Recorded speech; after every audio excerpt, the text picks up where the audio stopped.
The flames consumed everything she owned in seconds. Captain Marcus Steele watched through the observation deck as the Valerian executioners tossed her belongings into the plasma furnace: her simple blue dress, her worn boots, the small pendant that had belonged to her mother. The alien tribunal had stripped her of dignity before they would strip her of life. "Please," Lyra whispered, her voice barely audible through the static of the cum system. Her pale form trembled against the cold metal of the holding cell, arms wrapped around herself in a futile attempt at modesty. The burns on her back from their interrogation tools were still fresh, angry red marks that spoke of hours of torture. Marcus had been tracking the Valerian fleet for 3 months. Ever since they had decimated the human colony on Kepler 4-4b, he had expected to find weapons, supplies, maybe hostages to bargain with. He hadn't expected to find Hertha, only survivor of 8,000 colonists, kept alive for reasons the aliens refused to explain. The Valerian commander, a towering figure with chitinous plates and 6 arms, gestured toward the furnace. "Witness. The cleansing of contamination? Human. Your species spreads like a virus through our sacred systems. This one carried the infection for too long." "What infection?" Marcus demanded, his hand instinctively moving to his sidearm. "Just a terraforming engineer. She breathes our air. She walks our soil. She thinks our thoughts." The commander's mandibles clicked in what might have been amusement. The neural pathways have been compromised. She can no longer distinguish between your reality and ours. Through the cell's viewing port, Marcus could see Lyra's eyes wide, desperate, and filled with something that made his stomach turn. She was looking at him with the intensity of someone drowning, reaching for the only rope within sight. "You're going to kill her anyway," Marcus said, his voice steady despite the rage building in his chest. "Why the ceremony? Why make her watch?" "Because she must understand that humans are temporary, that your expansion ends here." Kamer's primary arms folded across his chest. "She will carry this knowledge to whatever afterlife your species believes in." The guards began moving toward Lyra's cell, their plasma rifles charged and ready. Marcus had maybe 30 seconds before they opened the door. His ship, the Defiant, was docked 3 levels below with minimal crew. Rescue would be suicide, but the way she looked at him like he was her entire universe condensed into a single moment made the decision for him. "I want to speak with her," Marcus said. "1 minute, that's all." The commander considered this. "Very well. But you will not touch the contaminated one. Her corruption must not spread." As the cell door hissed open, Lyra stumbled forward, her hands reaching for him despite the rifles trained on her back. "Don't leave me," she whispered, her voice cracking. "Please, I can't. I can't be alone when they... ... Marcus stepped closer, ignoring the weapons pointed at him. "What did they do to you, Lyra? What did they show you?" "Everything," she breathed. "The way space bends, the way time flows backward in their dimension. The way human consciousness bleeds into theirs when we die." Her fingers brushed his uniform and he felt her shaking. "They're not killing me, Marcus. They're sending me home." The truth hit Marcus like a physical blow. The Valerians weren't simply xenophobic. They were terrified.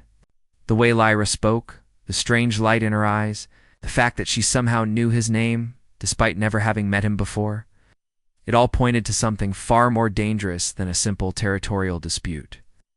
"Home." Marcus kept his voice low, aware that the guards were listening to every word. "Lyra, you are home. You're human. You're from Earth." She laughed, a sound that held no joy. "Earth? That little blue marble spinning in the void? That's not home, Marcus. That's where we sleep between lives." Her naked form pressed closer to him, and he could feel the fever heat radiating from her skin. "The Valerians showed me the truth. It were not separate species. We're fragments of the same cosmic consciousness, scattered across dimensions." The commander's mandibles clicked more rapidly. "See now why she must be cleansed. The neural bridge has formed. She speaks our ancient knowledge with a human tongue." "What neural bridge?" Marcus demanded, though part of him already suspected. The answer? The Valerians had been studying human prisoners for decades, conducting experiments that their own species considered blasphemous. Your brains, the commander explained, his voice taking on an almost reverent tone, process quantum information differently than ours. Where we see linear time, you see possibilities. Where we see fixed space, you see fluidity. When the two minds connect, ... He gestured at Lyra. Madness, or enlightenment. Your language lacks the distinction. Lyra's grip on Marcus's uniform tightened. They showed me the war, Marcus. Not this war, the real one. The one that's been going on for millions of years, across every dimension. Humans and Valerians aren't enemies. We're two halves of the same weapon, and something else is trying to keep us apart. The guards shifted nervously. One of them, younger than the others, lowered his rifle slightly. Commander, she speaks of the fractured ones. Should we not silence? The commander's voice boomed through the chamber.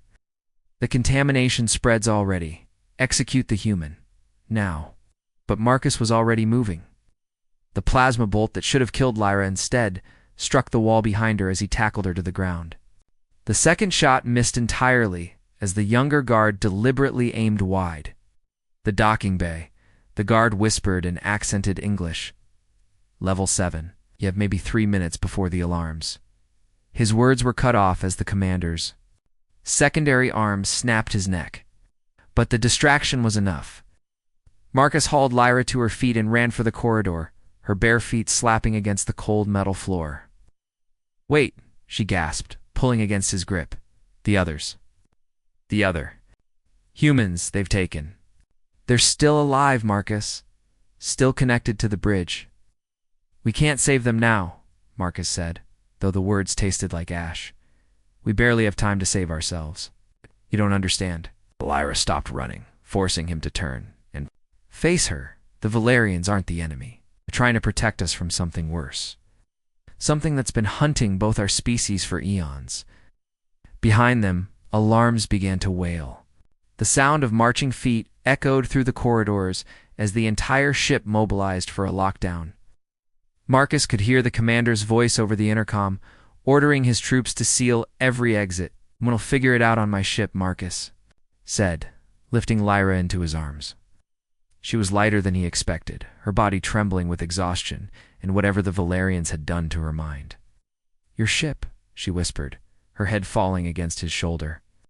It's not just a ship, it's been calling to me since you arrived, like it knows me. Marcus felt a chill that had nothing to do with the ship's climate control.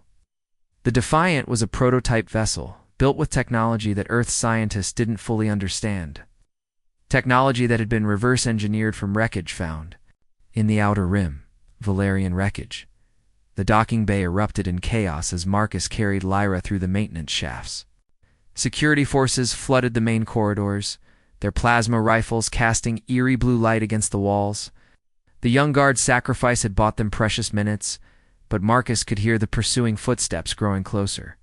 The ship, Lyra whispered, her voice taking on a strange, distant quality. It's singing to me. Can you hear it? Marcus couldn't hear anything except the pounding of his own heart and the hiss of the air recycling system.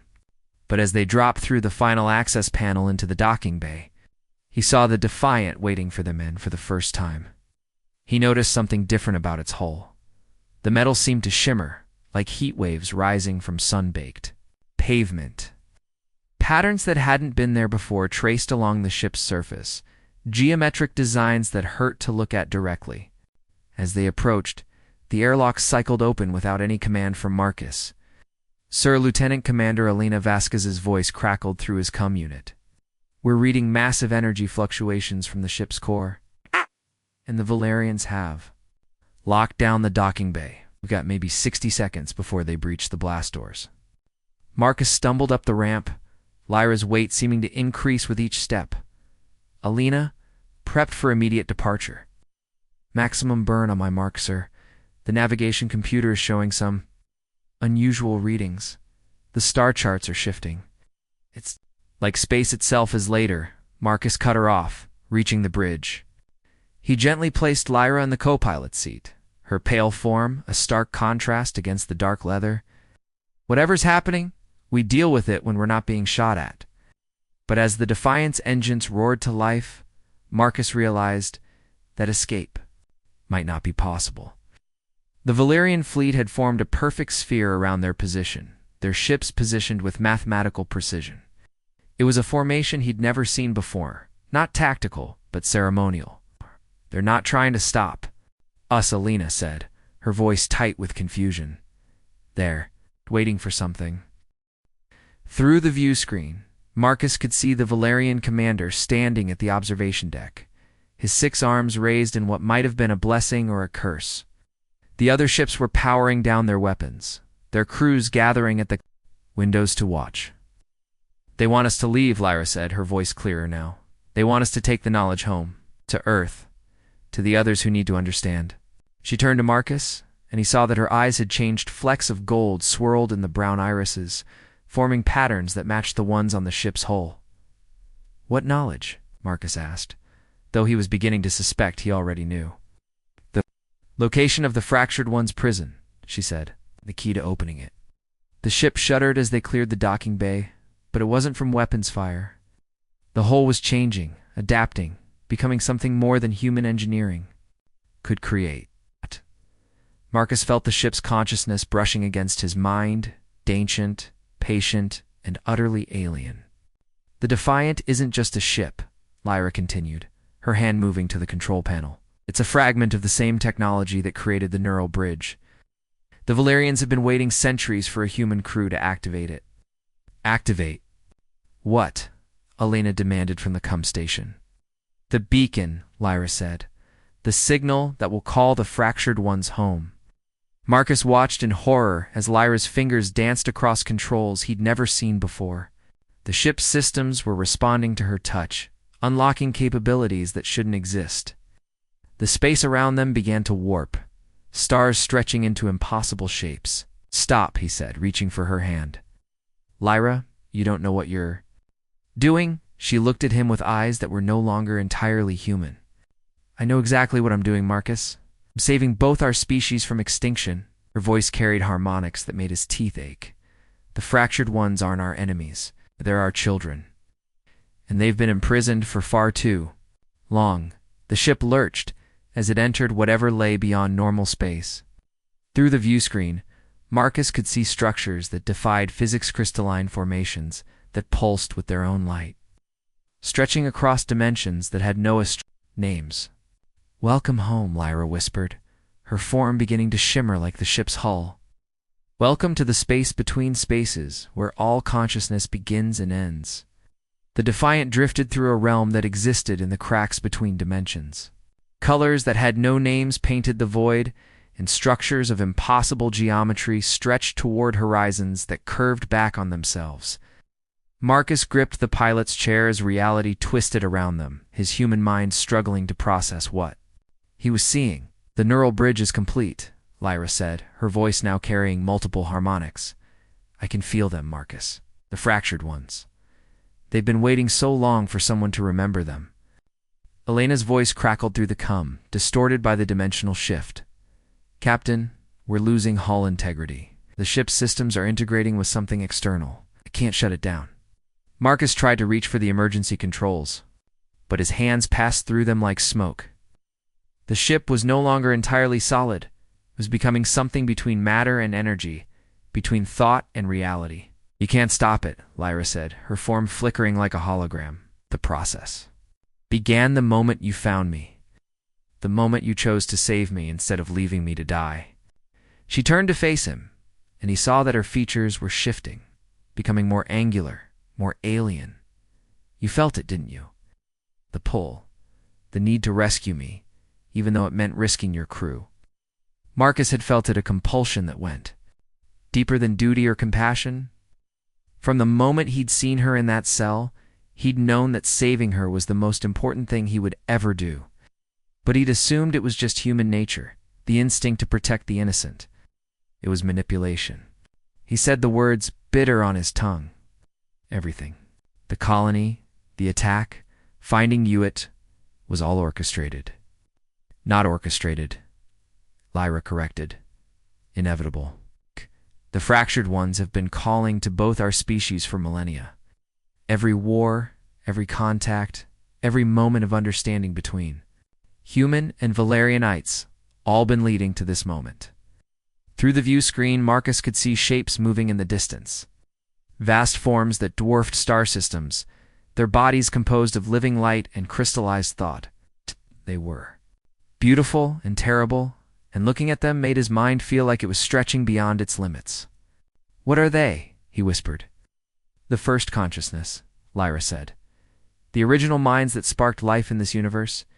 They were shattered eons ago, their fragments scattered across dimensions to prevent them from reuniting. But fragments.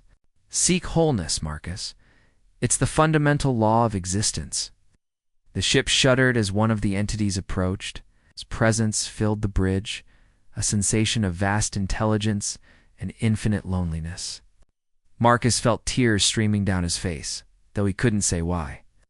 "The Valerians and humans aren't separate species," Lyra continued. "We're two halves of the same fragment, designed to eventually find each other and merge. The neural bridge." "Isn't contamination its coming home?" Elena's voice came through the cum again, weaker now. "Captain, I'm reading massive power fluctuations from the engines. It's like they're trying to tear a hole in space-time itself." "That's exactly what they're doing," Lyra said. "The fractured ones need a way back to our dimension, and we're going to give it to them." Marcus grabbed her arm, surprised when his hand found solid flesh. "And then what?" "They destroy everything. Start over." "They heal everything," Lyra said, her eyes blazing with golden light. "The universe is dying, Marcus. Stars are burning out faster than they're being born. Entropy is winning. The fractured ones are the only force that can reverse the decay." "At what cost?" Marcus demanded. "What happens to humanity? To the Valerians? It's everyone who's alive now?" "Gosh." Lyra's expression softened, and for a moment she looked almost human again. "We become something greater. Something that can exist in harmony with the cosmic forces instead of fighting them." She placed her hand over his heart. "The part of you that chose to save me, that's the part that survives. The part that will become eternal." Ow. The ship began to accelerate, pulled by forces beyond its control. Feel the hull groaning as it stretched across dimensions, becoming a bridge between the space between and the reality they'd left behind. "I won't let you do this," he said, lunging for the control panel. "I won't let you sacrifice everyone for your cosmic harmony." But his hands passed through the controls again. The ship was responding only to Lyra now, her consciousness merged with its systems. She looked at him with infinite sadness. "You still don't understand," she said. "This isn't about sacrifice. It's about choice. The fractured ones can't return without invitation, without someone choosing to open the door." "Then I choose not to," Marcus said. Lyra smiled. And in that smile he saw both the human woman he'd tried to save and the cosmic force she'd become. "But you already did, Marcus. The moment you pulled me from that cell, you chose love over fear." That choice echoes across all dimensions. The Defiant hung suspended between realities, its hull now completely transformed into a lattice of crystallized light. Marcus felt the ship's consciousness pressing against his mind, offering him glimpses of truths too vast for human comprehension.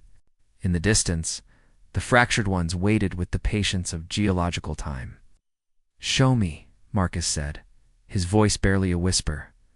"Show me what you really are." Lyra's form solidified, becoming more human than she'd appeared since the transformation. Began. "Are you certain? Once you see, you can't unsee. Once you understand, you can't go back to the comfortable ignorance of linear existence." Marcus nodded, though every instinct screamed at him to run. Lyra reached out and touched his forehead. And suddenly, he was no longer in the ship's bridge. He stood in a vast library that existed in 11 dimensions simultaneously. Books wrote themselves while he watched, their pages containing the history of every possible timeline. He saw the birth of the universe not as a single event, but as an infinite cascade of possibilities, each one containing the seeds of consciousness. Fractured ones were the first to achieve true self-awareness. Lyra's voice surrounded him, coming from everywhere and nowhere. They were the universe's attempt to understand itself. But consciousness without limitation is chaos. They had to be contained, divided, scattered across dimensions. Marcus watched as the cosmic entities were torn apart by forces he couldn't comprehend. Their screams echoed across eons, a sound of such profound loss that it brought him to his knees. But fragments seek wholeness, Lyra continued. They began to reassemble themselves through the emergence of new conscious species. Humans, Valerians, dozens of others across the galaxy. Each species carries a piece of the original consciousness. And now they want to put themselves back together, Marcus said, understanding flooding through him, using us as the components. Not using, Lyra corrected, becoming. The fractured ones aren't separate from us, Marcus. They are us. They are what we could become if we stopped fighting the universal forces and started working with them. The vision shifted, showing him Earth as it truly was, a small blue world spinning in an ocean of dark matter. Its billions of inhabitants completely unaware that they were part of something infinitely larger. He saw the Valerian homeworld, its crystalline cities reaching toward the stars, its people driven by the same cosmic longing that had brought humans to space. The war between our species, Marcus said, the pieces falling into place. It was never about territory or resources. It was about recognition, Lyra confirmed. Each species seeing a distorted reflection of itself in the other. The hatred, the fear, all born from the terror of discovering that we're not alone. In the universe, that we're not the center of creation, Marcus felt the ship shudder as another of the fractured ones approached. This one was smaller than the first, but its presence was somehow more intense. As it drew near, Marcus could feel its thoughts brushing against his mind, ancient, patient, and filled with a longing that made his soul ache. "It's beautiful," he whispered, tears streaming down his face. "And terrible, and so very lonely." "They've been alone for millions of years," Lyra said, "scattered across dimensions, each fragment crying out for the others. The neural bridge isn't just connecting humans and Valerians, it's giving the fractured ones a way to communicate with their lost pieces." "Alina," Marcus said suddenly, remembering his crew, "what happens to them when the bridge opens fully?" "They become part of something greater," Lyra said. "Their consciousness expands beyond the limitations of individual identity. They become eternal, Marcus. Isn't that what every sapient being ultimately wants?" "Not if they don't choose it," Marcus said. "Not if they're not ready." The ship lurched as the dimensional barrier began to weaken. Marcus could feel the fractured ones pressing. Against the boundaries of reality, their combined will threatening to tear holes in the fabric of space-time itself. "The choice isn't just mine," he said, sudden understanding hitting him. "It's theirs too. Alina, the crew, everyone back on Earth, they have to choose for themselves." Lyra's expression darkened. "There isn't time for individual choice. The universe is dying, Marcus. Entropy is winning. In a few billion years, the last stars will burn out and consciousness will end forever.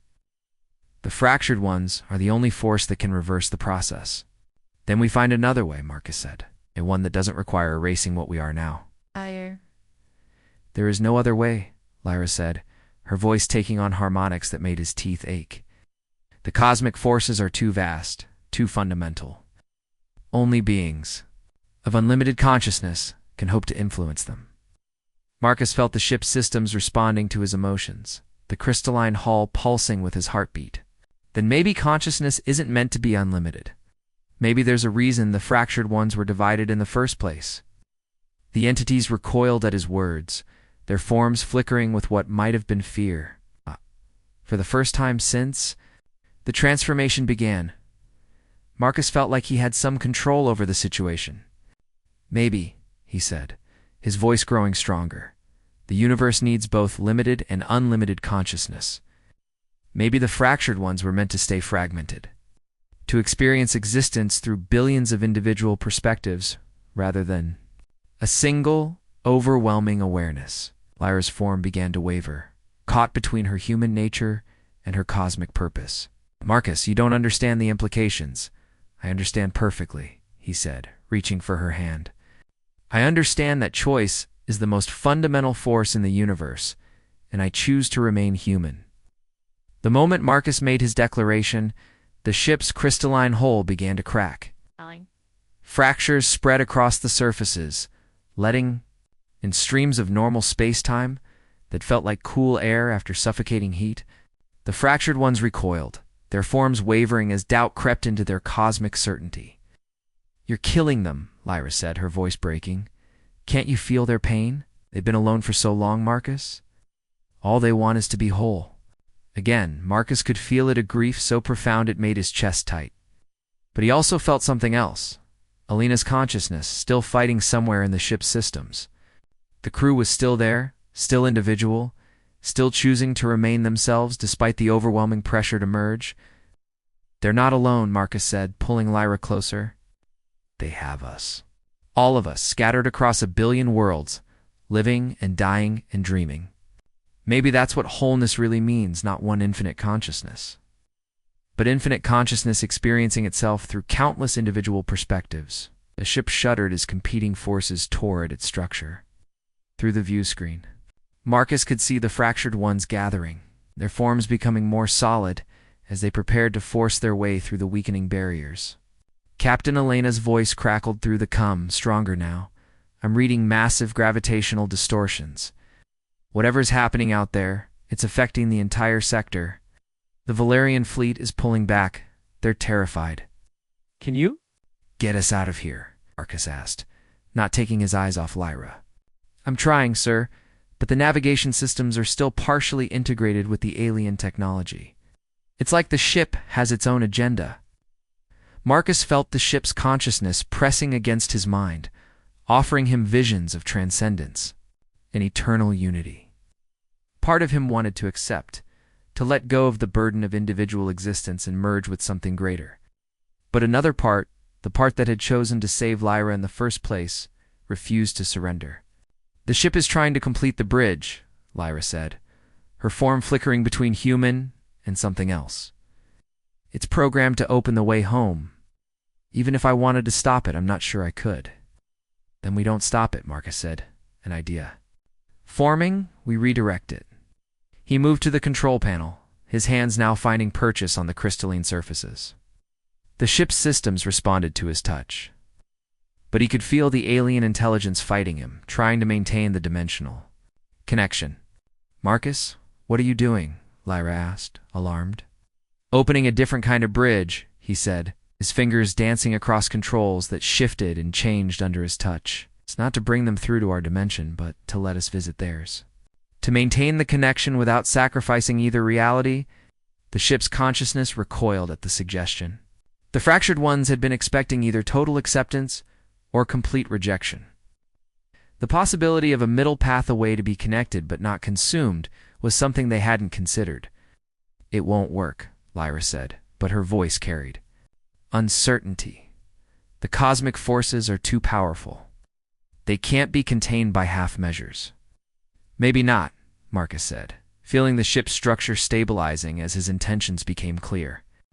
"But they can be channeled, directed, used for creation instead of absorption."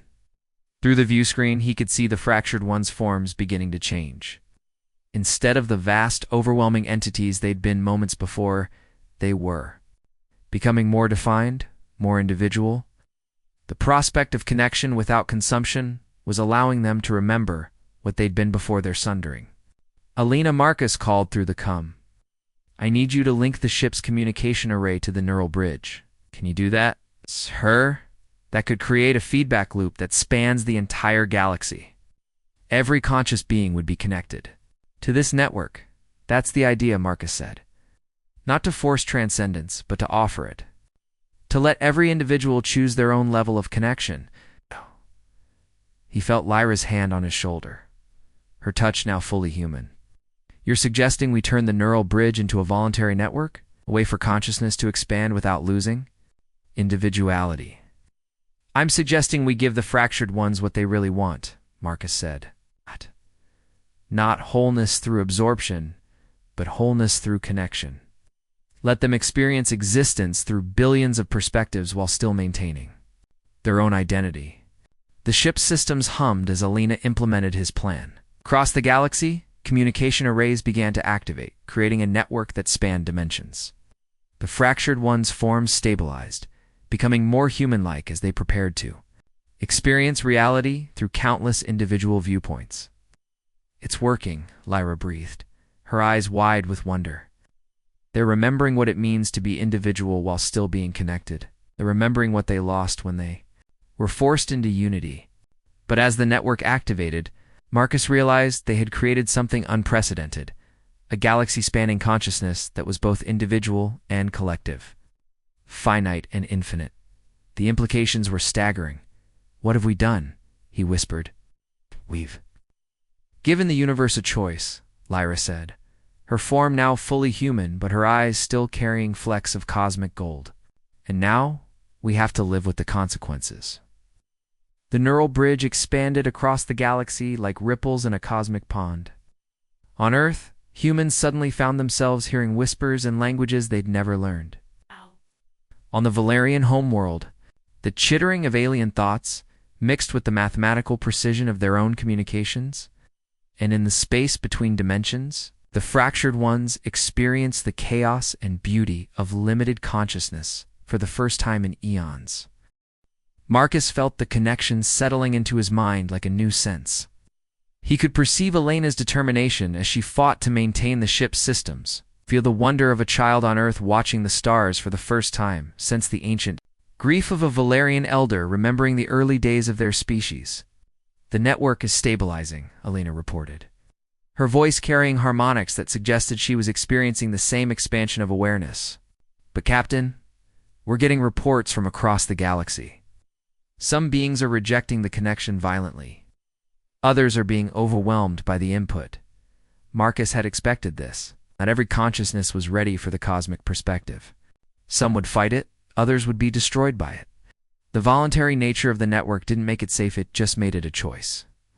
"Can we create filters?" he asked. "Ways to limit the input for those who need it?"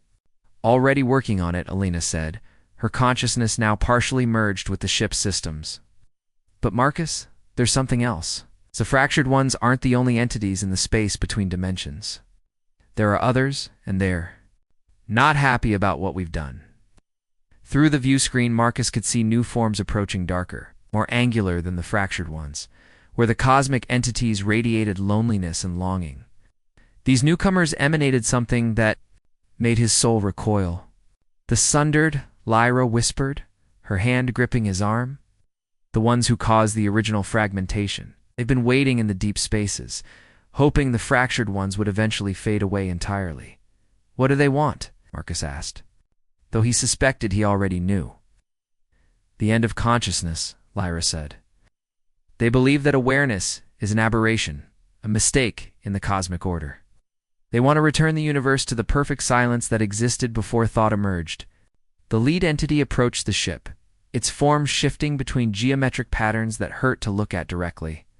When it spoke, its voice was like the sound of stars dying. "You have made a grave error. Fragments," it said, the words bypassing Marcus's ears and speaking directly to his mind. "The fractured ones were contained for good reason. Their reunion will only accelerate the universe's decay." "They're not reuniting," Marcus said, forcing himself to meet the entity's gaze. "They're connecting. There's a difference. Connection leads to reunion. Reunion leads to the chaos of unlimited consciousness. Better to end the aberration now while it is still possible." The sundered entity raised what might have been an arm, and Marcus felt reality beginning to unravel around them.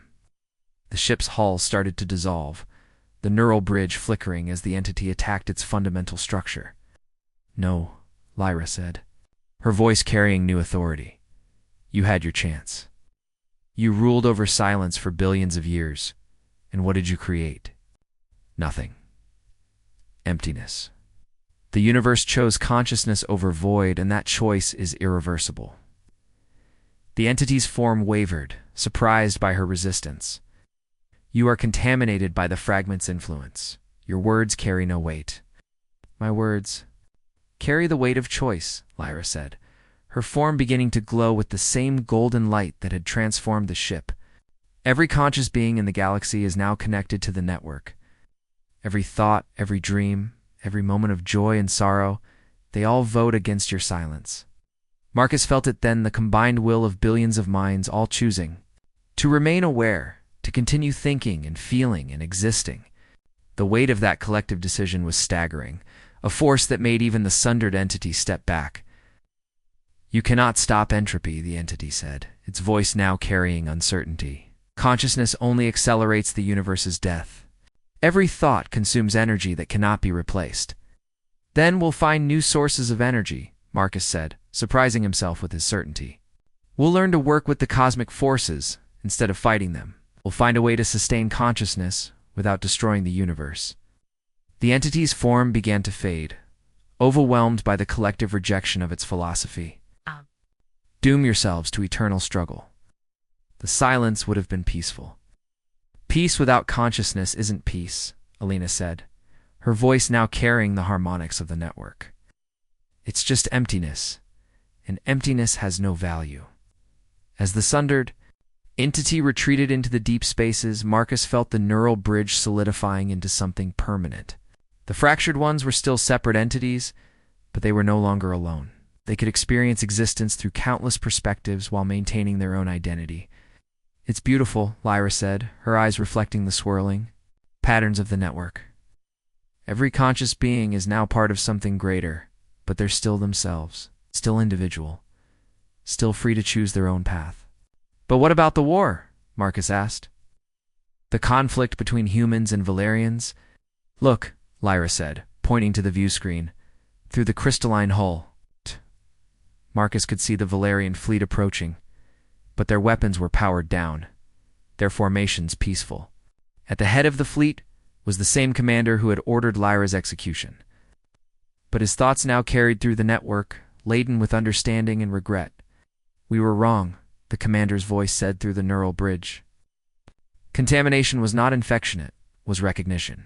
Recognition of what we both truly are. The ship shuddered as it began to return to normal space, the dimensional barriers healing behind them. But the network remained a permanent connection. Between the space between dimensions and the reality of stars and planets.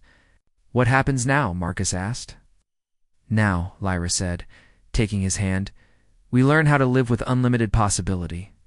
6 months after the neural bridge's activation, Marcus stood on the observation deck of the orbital station above Earth, watching. The planet slowly transformed.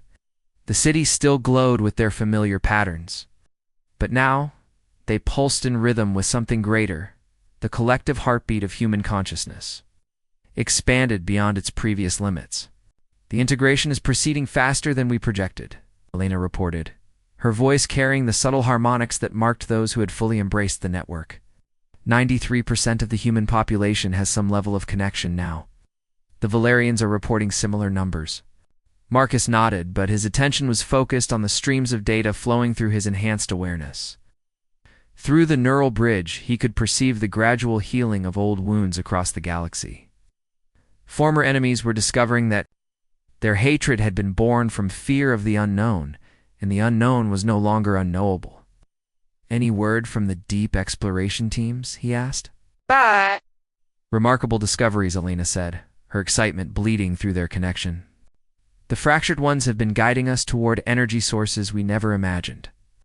Dimensional tap points where we can draw power without depleting the universe's finite reserves. It's like they're teaching us to work with the cosmic forces instead of fighting them." Through the view screen, Marcus could see a Valerian diplomatic vessel approaching the station.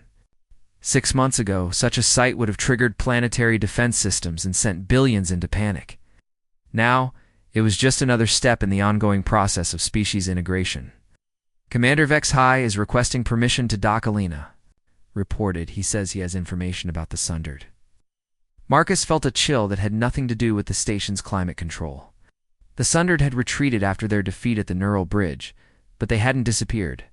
Intelligence reports suggested they were gathering in the deep spaces between galaxies, planning something that could threaten the entire network. "Grant him docking clearance," Marcus said, "and ask Lyra to meet us in the briefing room." As he made his way through the station's corridors, Marcus marveled at how much had changed. Human and Valerian crew members worked side by side, their thoughts flowing together in perfect synchronization. The barriers between species were dissolving, replaced by a unity that enhanced rather than erased individual identity.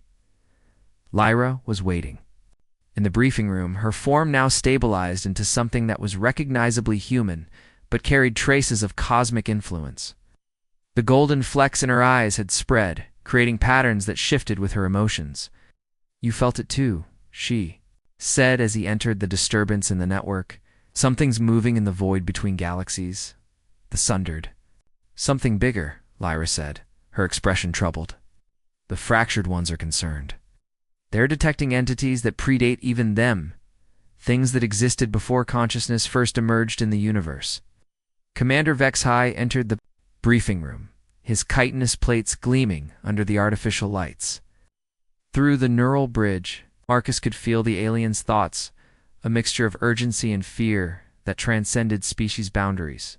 "The deep monitors have detected massive gravitational anomalies," HFY reported, his words carrying harmonic undertones that human ears couldn't perceive, but the neural bridge translated perfectly.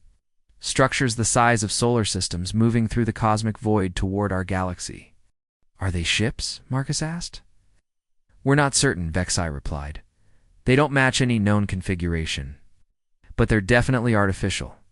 And they're broadcasting a signal on frequencies that predate the formation of matter itself." Lyra's eyes widened as she processed this information.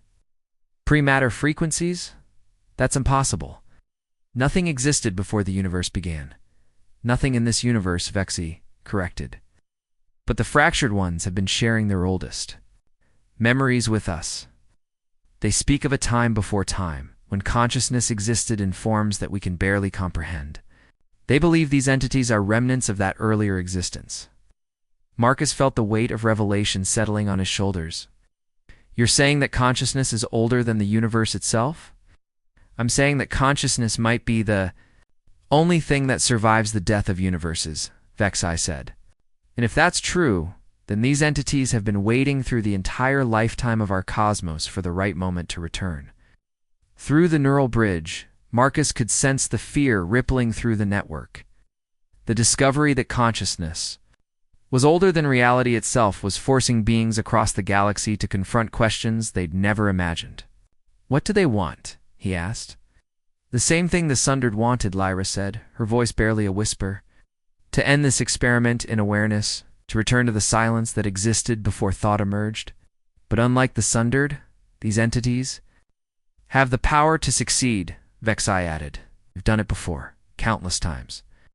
They're the reason why universes die not through entropy, but through the deliberate extinguishing of consciousness."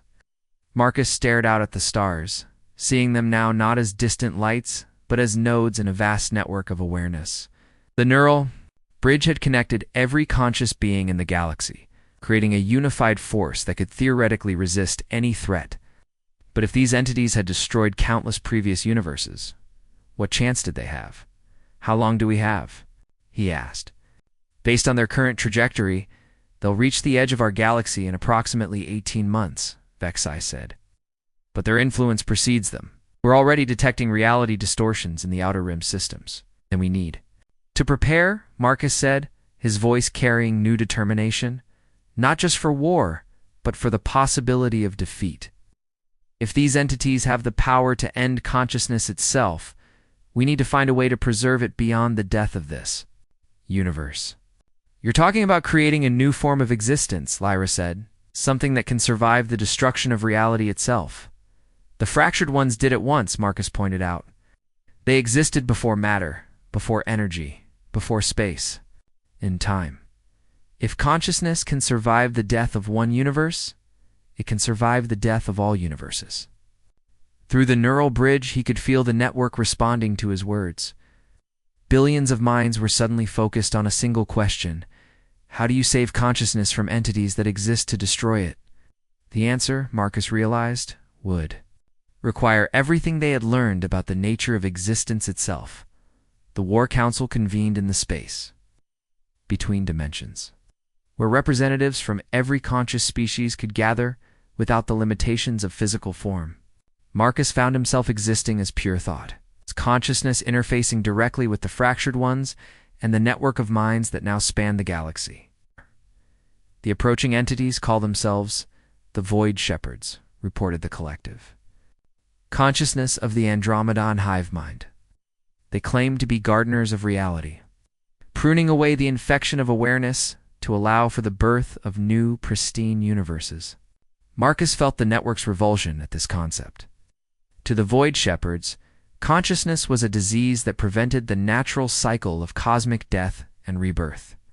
They saw themselves as necessary forces, maintaining the balance between existence and non-existence. They're not evil. Lyra's thoughts flowed through the collective awareness. They genuinely believe they're preserving the cosmic order. But they can't understand that consciousness is what gives the universe meaning. Understanding them won't help us defeat them, came the harsh mental voice of Admiral Korth, the Valerian military leader. Now our combined fleets are impressive. But these entities predate matter itself. How do you fight something that exists outside the laws of physics? By changing the laws of physics, Marcus said, his consciousness expanding to encompass the entire gathered council. The fractured ones showed us that consciousness can alter reality at the fundamental level. We've been thinking too small.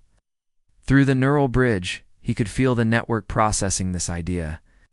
The combined intellectual capacity of billions of minds was staggering, capable of calculations that would take individual consciousness millennia to complete. "You're proposing the Ascension Protocol?" said the eldest of the fractured ones, its thoughts ancient and vast. "The transformation of consciousness into something that transcends physical reality entirely." "Not transformation," Marcus corrected. "Evolution. We don't abandon our physical forms, we expand beyond them. It becomes something that can exist in multiple dimensions simultaneously, something that can survive the death of universes." "The risks are enormous," Lyra warned. "If we fail, we don't just die, we cease to exist in any meaningful sense. We become part of the void itself. And if we don't try, the Void Shepherds will do it for us," Marcus replied. "We choose our own fate." The debate raged through the network for hours that felt like years. Every possible outcome was analyzed, every potential failure mode explored. The mathematics of consciousness expansion were incredibly complex, requiring precise coordination between billions of minds. "There is another consideration," came the voice of Dr. Yuki Tanaka, the lead researcher on the Neural Bridge project. "The Ascension Protocol would fundamentally change what it means to be human, or Valerian, or any individual species. We would all become part of something greater." "We're already part of something greater," Marcus said. "The network has shown us that individual consciousness is just one note in a vast symphony. Ascension would let us hear the entire composition." "But at what cost?" Admiral Korth demanded. "Our cultures, our histories, our individual identities, do they all just disappear into this collective consciousness?" "Not disappear," said the fractured ones. "Transform. Become part of something that can preserve them eternally." Individual. "Notes don't disappear when they become part of a symphony. They become more meaningful because of their context." The debate continued, but Marcus could sense the network beginning to reach consensus. The approach of the Void Shepherds had given them a deadline, forcing a decision that might have taken centuries otherwise. "We need to start the preparation immediately," he said. "The Ascension Protocol will require precise synchronization across the entire galaxy. Every conscious being needs to be ready to make the transition simultaneously. And if some refuse," Lyra asked. "Then we protect them as best we can," Marcus replied. "The choice has to be voluntary, even if it means some consciousness is lost." The council dissolved as participants returned to their physical forms to begin the monumental task of preparing for ascension. Marcus found himself back on the orbital station. Now he could feel the entire galaxy as an extension of his own awareness through the neural bridge, sensed the frantic activity beginning across countless worlds. Scientists worked to understand the mathematical principles behind consciousness expansion. Philosophers debated the nature of identity and continuity. Artists created works that would serve as cultural anchors during the transition. 18 months, Alina said, her voice carrying the weight of cosmic responsibility. 18 months to evolve beyond everything we've ever been. Or 18 months to discover what we've always been, Marcus corrected. The fractured ones. where right consciousness is the fundamental force of the universe. We're not evolving into something new. We're remembering what we really are. Through the view screen, he could see the stars beginning to flicker with new patterns of light. The network was already changing reality at the quantum level, preparing the foundations for the greatest transformation in the history of existence. But in the deep spaces between galaxies, the Void Shepherds continued their inexorable approach, bringing with them the promise of eternal silence. The day of ascension arrived with the silence of inevitability. Across the galaxy, billions of conscious beings prepared for the most momentous decision in the history of existence. Marcus stood in the command center of the orbital station, surrounded by representatives from every species in the network, all linked through the neural bridge in perfect synchronization. Void Shepherd vessels have entered the outer rim, Admiral, Korth reported, his thoughts carrying the weight of military precision. They're not attacking, they're transforming space itself. Star systems are going dark, not from destruction, but from the complete absence of consciousness to observe them. Through the neural bridge, Marcus could feel the approaching wave of unbeing. Void Shepherds didn't destroy matter, they simply removed the awareness that gave it meaning. Without consciousness to observe reality, the universe began to collapse back into the probabilistic void from which it had emerged. "The Ascension Protocol is ready," Dr. Tanaka announced, her voice steady despite the magnitude of what they were. "About to attempt, all network nodes are synchronized. We can begin the transition on your command." Marcus felt the weight of decision settling on his shoulders. Round him, the representatives of countless species waited for a signal. The human who had saved one woman and accidentally triggered the evolution of consciousness itself. "Before we begin," he said, his thoughts flowing through the network to every connected mind, "I want everyone to understand what we're choosing. This isn't just about survival, it's about what consciousness means in the face of infinite void." Through the neural bridge, he could feel the mixed emotions of the network. Fear, hope, determination, and doubt swirled together in a symphony of awareness that spanned the galaxy. "The Void Shepherds believe that consciousness is an aberration," Marcus continued. "They see us as a disease that corrupts the pure emptiness of the void. But they're wrong. Consciousness isn't a corruption of nothingness, it's the natural response to nothingness. It's the universe's way of giving itself meaning. The transition will be irreversible," Lyra added, her thoughts carrying the harmonics of cosmic understanding. "Once we ascend, we can never return to the limited awareness we knew before.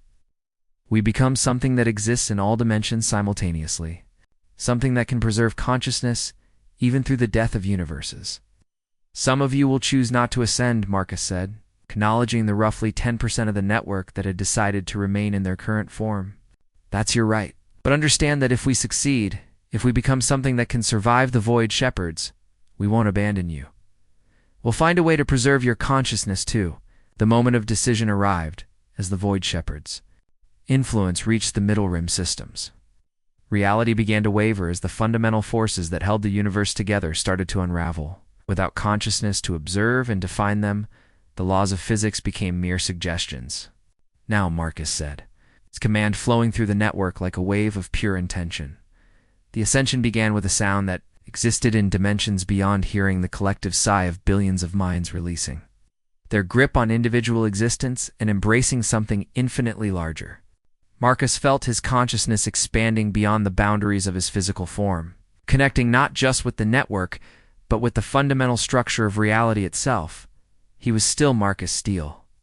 But he was also every human who had ever lived, every Valerian who had gazed at the stars, every consciousness that had ever wondered about its place in the cosmos. He retained his individuality while becoming part of something that transcended any single identity. Through his expanded awareness, he could perceive the Void Shepherd's shock as they encountered something they had never seen before: consciousness that existed independently of physical form, awareness that could survive the destruction of matter itself. "Impossible," the lead Void Shepherd transmitted, its thoughts carrying the weight of eons. "Consciousness cannot exist without substrate. You are violating the fundamental laws of existence."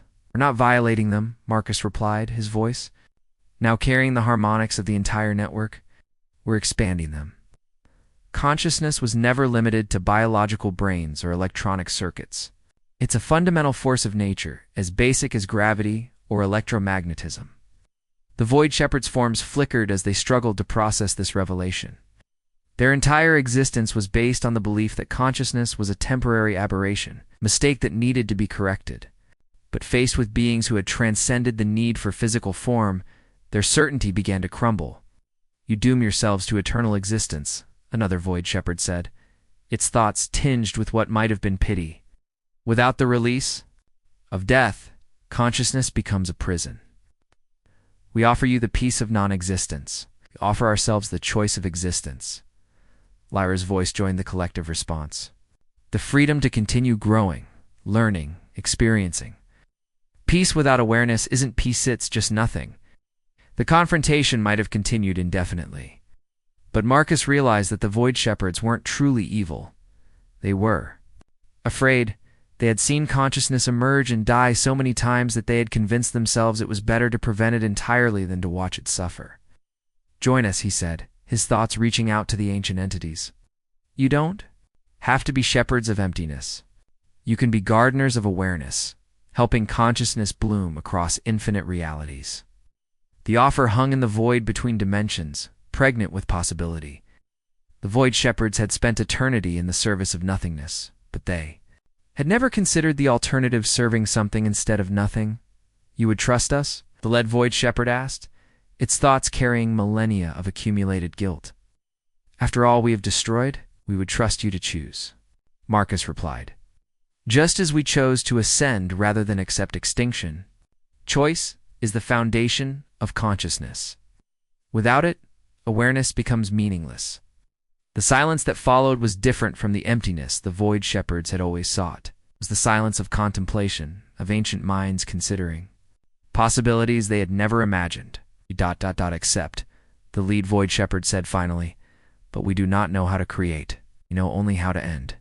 "Then we'll teach you," Marcus said, his consciousness embracing the ancient entities. "We'll show you that consciousness isn't a disease to be cured, but a gift to be shared." As the Void Shepherds joined the network, their vast knowledge of dimensional structure and cosmic forces merged with the collective wisdom of billions of minds. The result was something unprecedented, a form of consciousness that could exist across multiple universes simultaneously, preserving awareness even through the death and rebirth of reality itself. "It's beautiful," Lyra whispered, her thoughts carrying the wonder of infinite possibility. "We're not just preserving consciousness, we're ensuring it can spread to every corner of existence." Marcus felt the network stabilizing into its new configuration, encompassing not just the galaxy, but the entire cosmos. Through their expanded awareness, he could perceive other universes, other forms of consciousness struggling to emerge from the void. "What do we do now?" Elena asked, her thoughts carrying the practical concerns of someone who had spent her life solving problems. Marcus said, his consciousness touching every mind in the network. "We begin the real work. We become the gardeners of awareness, the shepherds of consciousness. We ensure that no universe dies in silence, that no form of awareness is lost to the void." The door between existence and nothingness was over. Consciousness had won not through force, but through the simple act of choosing to continue existing. And in that choice, the universe had found its true purpose, not to simply exist, but to be aware of its own existence. In the space between dimensions, the network pulsed with the rhythm of infinite minds, each one unique and individual, all of them part of something greater. Marcus Steele, the human who had saved one woman and accidentally saved existence itself, felt the satisfaction of a job well done.